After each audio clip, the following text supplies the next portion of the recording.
Hello, everyone, and happy belated New Year. Can still keep on saying that for another week-ish. Everyone, for homeowners out there, whether you are looking to potentially sell or refinance or renew your mortgage, the BC assessments came out and they will take into account on the value of your home to some extent. Now, pretty much everyone's seen a decline over the last assessment, but a few things to keep in mind. Number one, this value is based on July 1st, 2019, which was 6 months ago. And since then, we've actually had the market come up.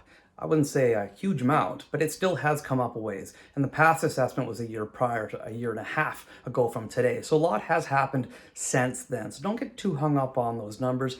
Across the board, we're seeing around 10%-ish of a decline, but I haven't actually looked at thorough research to back that up quite yet. So anyways, something to keep in mind. If you do have any questions about that, please reach out, whether you're looking to buy or sell or refinance or renew your mortgage, on how that could impact your intentions for real estate ambitions in 2020. That's all I have for today. Have a wonderful day. Bye-bye.